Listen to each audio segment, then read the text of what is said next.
बिस्मिल्लाहिर्रहमानिर्रहीम। प्यारे दोस्तों, इस वक्त मैं पारस के मकाम पे खड़ा हूँ और आपकी खिदमत में पेडागोजी और एंड्रोगोजी का डिफरेंस बयान करने जा रहा हूँ। Pedagogy is the art of teaching kids and andragogy is the art of teaching adults.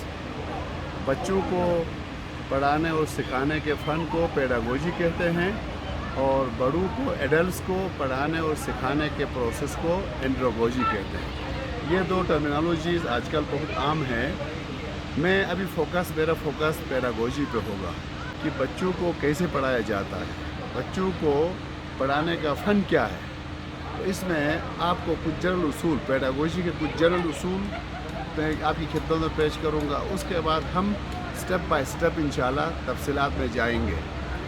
तो पेडागोजी के टीचिंग के जनरल उसूल ये है कि बच्चे को हमेशा आसान से मुश्किल की तरफ लेके जाना चाहिए, मकरूह से मुजरद की तरफ लेके जाना चाहिए, मालूम से नामालूम की तरफ लेके जाना चाहिए।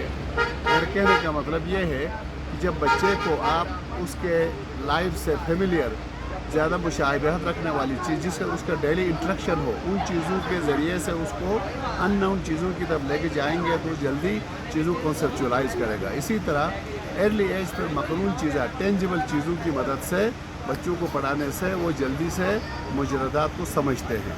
इसी तरह से कूल से जूज़ की तरफ लेके जाना चाहिए, यानी पार्टिकुलर से जनरल की तरफ, नाउन से अननाउन की तरफ, कंक्रीट से एब्स्ट्रैक्ट की तरफ मूव करना चाहिए। अब टीचिंग का जो बेसिक रूल है, बेसिक मकसद क्या है, बच्चे को जो फॉर्मल लर्निंग है, एक्सपीरियंस है, जो किताबी मवाद है, उसको बच्चे की अमली ज़िंदगी के साथ लिंक करके उसकी समझ बूझ में इजाफ़ा करना है, उसकी छठी हिस्स को बेदार करना है। तो इसके लिए पहला काम बच्चे को मोटिवेट करना होगा। टीचर का रोल जो है बच्चे को आमादा करना होगा। आमादा कैसे करेंगे?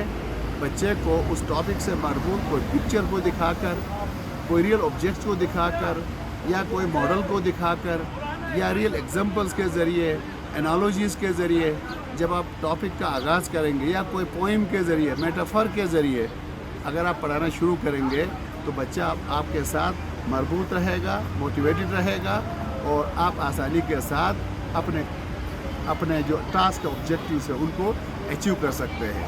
तो पेडागोजी का जो अहम रूल है उसमें यही है कि मोटिवेशन है, कि बच्चे को आपने मोटिवेट करना है, उस पर आपकी एनर्जी की ज़रूरत है। लेकिन एंड्रोगोजी में एडल्ट जो होते हैं वो सेल्फ मोटिवेटेड होते हैं, सेल्फ डायरेक्टेड होते हैं। उसमें आपको एडल्ट को मोटिवेट करने पर ज़्यादा जोर नहीं दिया जाता है, वो खुद मोटिवेट होकर आपके पास आते हैं। लिहाजा उनको उनके पेशे से रेलिवेंट मवाद देना पड़ता है। लेकिन as a pedagogue, as a teacher, बच्चों की लर्निंग को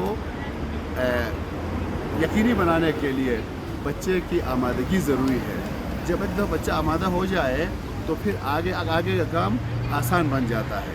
तो मेरे प्यारे दोस्तों, आजकल जो पेडागोजी के अंदर जो सबसे अहम स्ट्रेटजी इंक्वायरी बेस्ड टीचिंग है।